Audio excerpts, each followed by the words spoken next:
نبی کریم صلی اللہ علیہ وسلم نے فرمایا، اللہ تعالیٰ نے کوئی بیماری ایسی نہیں بنائی جس کا علاج پیدا نہ کیا ہو۔ کچھ چیزوں میں یقینی شفا ہے، جن میں نمبر 1 شہد ہے، ہنی۔ ابو سعید رضی اللہ عنہ سے روایت ہے کہ ایک آدمی نبی صلی اللہ علیہ وسلم کی خدمت میں حاضر ہوئے اور عرض کیا کہ میرا بھائی پیٹ کی تکلیف میں مبتلا ہے۔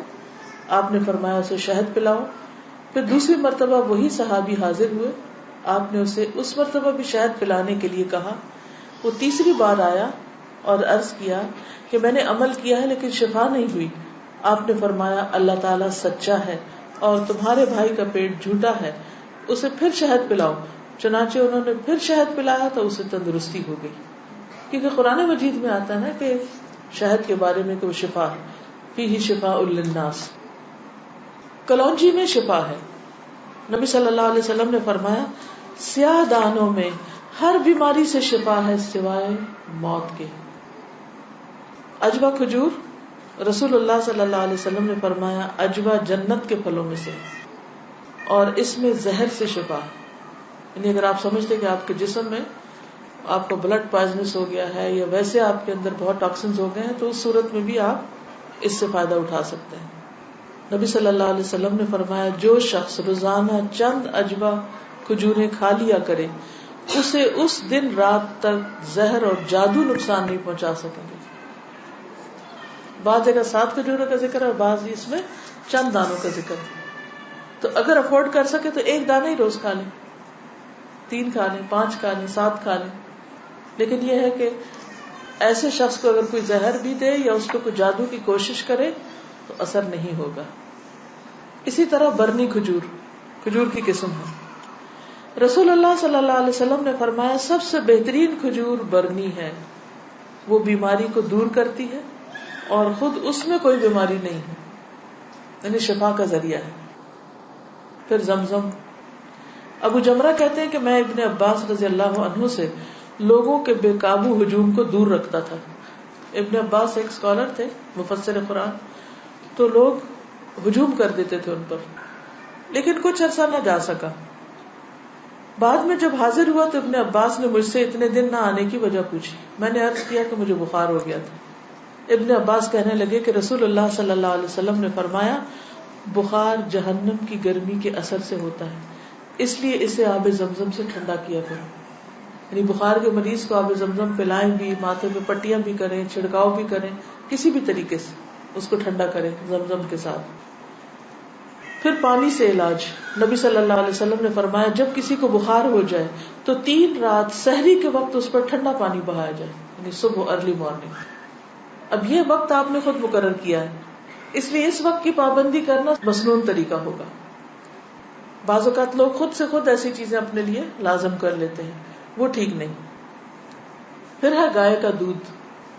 عبداللہ سے روایت ہے کہ رسول اللہ صلی اللہ علیہ وسلم نے فرمایا اللہ تعالیٰ نے بڑھاپے کے علاوہ ہر بیماری کا علاج نازل کیا ہے۔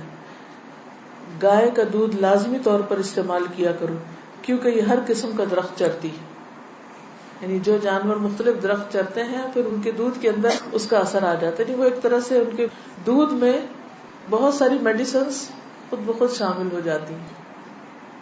حجامہ کے ذریعے علاج۔ ابن عباس بیان کرتے ہیں نبی صلی اللہ علیہ وسلم نے فرمایا بہترین دن جس میں تمہیں سینگی لگوانی چاہیے وہ چاند کا 17واں، 19واں اور 21واں دن ہے۔ معراج کی رات فرشتوں کے جس گروہ کے پاس سے بھی میں گزرا اس نے یہی کہا اے محمد صلی اللہ علیہ وسلم سینگی لگوانے کا اہتمام ضرور کرنا، یعنی حجامہ ضرور کروانا۔ فرشتوں کی ہر جماعت نے آپ کو یہی مشورہ دیا۔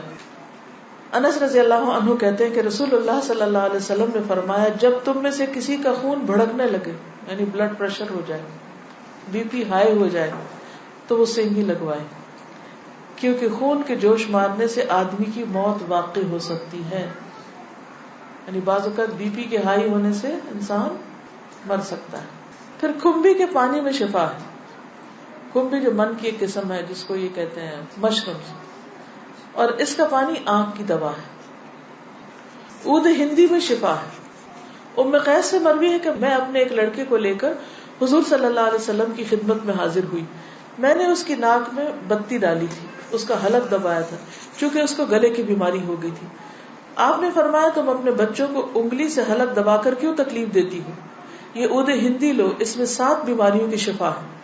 ان میں سے ایک ذات الجنب، پسلی کا برم یعنی کہ نمونیا. اگر حلق کی بیماری ہو تو اس کو ناک میں ڈالو، اگر ذات الجنب ہو تو حلق میں ڈالو. یعنی بعض چیزیں ناک کے راستے بھی ٹپکائی جا سکتی، بعض گلے میں ڈالی جا سکتی. جنگلی بکری کے گوشت میں شفا، ہنٹنگ کا جو گوشت ہے نا. انس بن مالک سے روایت ہے کہ رسول اللہ صلی اللہ علیہ وسلم نے فرمایا ارق النساء سے شفا حاصل کرنے کے لیے جنگلی بکری کے ران کے اوپر والے کمر سے متصل حصے کو پگھلایا جائے، پھر اسے 3 حصوں میں تقسیم کیا جائے اور مریض نہار منہ 3 دن یعنی ہر روز ایک حصہ پیے. یعنی اس کو سوپ بنایا جائے، پگھلایا جیسے مراد یہ کہ اس کو بالکل اس کو ملیدہ بنا لیا جائے. کون سے حصے کو؟ ران کے اوپر کے حصے کو.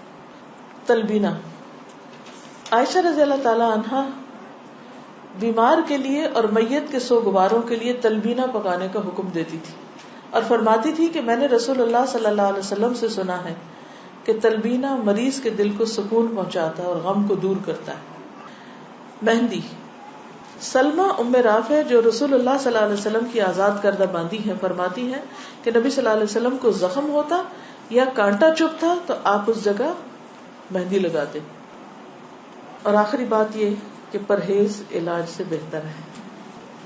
ام المنذر بنت قیس انصاریہ کہتی ہیں کہ رسول اللہ صلی اللہ علیہ وسلم میرے پاس آئے.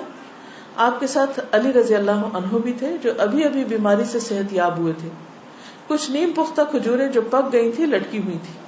رسول اللہ صلی اللہ علیہ وسلم نے ان کو کھانا شروع کر دیا اور علی بھی کھانے کے لیے کھڑے ہوئے، لیکن رسول اللہ صلی اللہ علیہ وسلم نے یہ کہہ کر منع فرمانا شروع کر دیا کہ رک جاؤ کیونکہ ابھی تک بیماری کی کمزوری باقی ہے. سو وہ رک گئے. میں نے جو اور چکندر کا ایک کھانا تیار کیا اور آپ کے پاس لے کر آئی.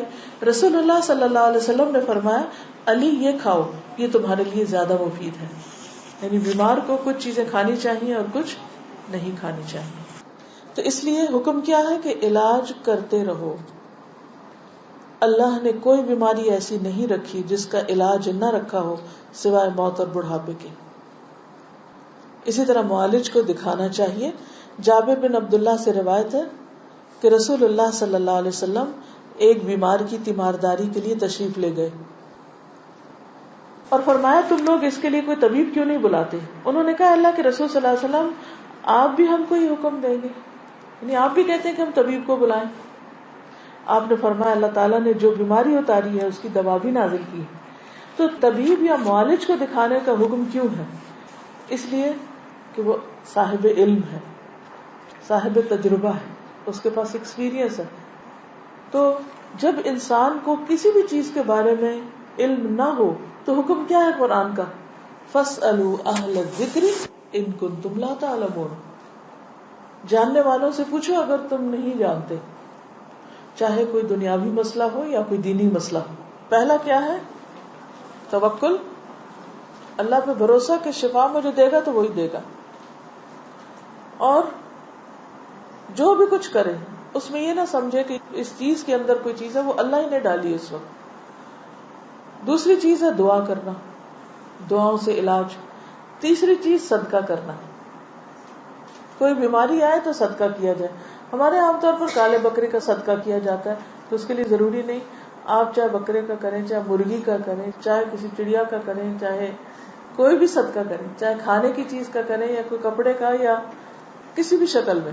حضرت حسن بصری سے روایت ہے کہ رسول اللہ صلی اللہ علیہ وسلم نے فرمایا داؤ مرضاکم بالصدقہ، اپنے مریضوں کا علاج صدقہ کے ذریعے کیا کرو.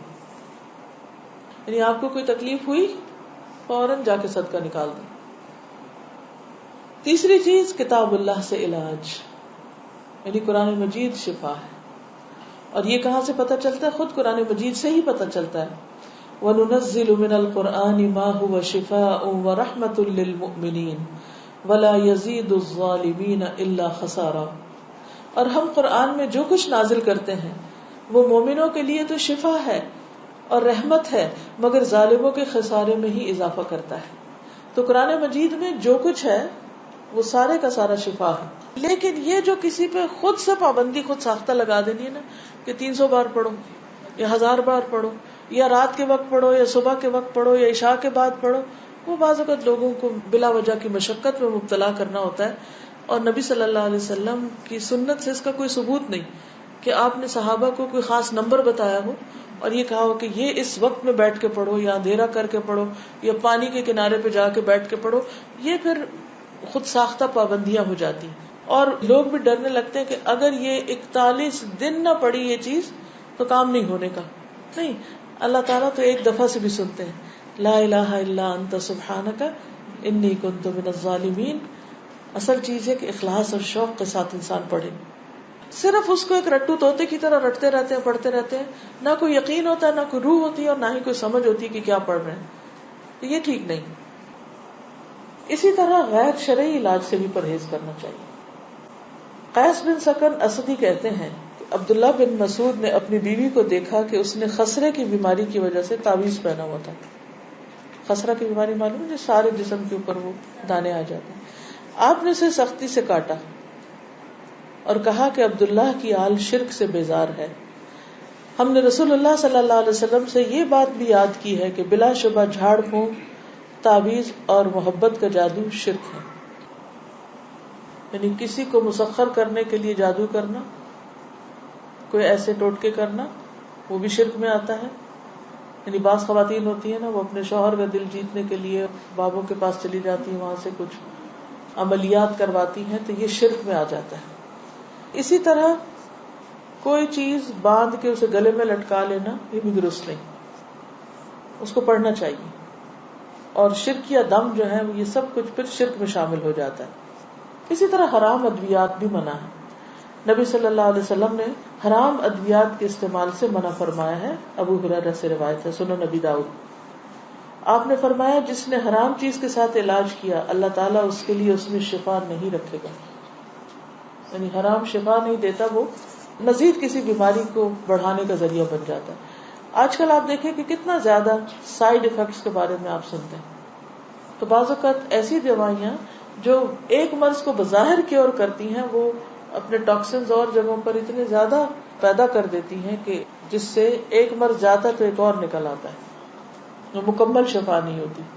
الکوہل سے علاج کرنا منع ہے. بعض لوگ کھانسی وانسی میں وہ دیتے ہیں نا برانڈی، اور کہتے ہیں بس ایک چمچہ بچے کو پلا دو تو ٹھیک ہو جائے گا. چاہے اس سے وہ ٹھیک ہو بظاہر، لیکن وہ مزید مرض پیدا کرنے والی، وہ شفا کا ذریعہ نہیں بلکہ بیماری. نبی صلی اللہ علیہ وسلم نے جو فرمایا کہ 3 چیزوں میں شفا ہے، اس میں ایک شربت اصل، شہد پینا، اور دوسرا شرطت محجم، یعنی اس کے کٹ میں وہ جو حجامہ والا کٹ لگاتا ہے، اور تیسرا داغنا. تو میں تمہیں داغنے سے منع کرتا ہوں. 2 طریقے ٹھیک ہے، شربت اصل ٹھیک ہے، شرطت محجم ٹھیک ہے، لیکن داغنا ٹھیک نہیں.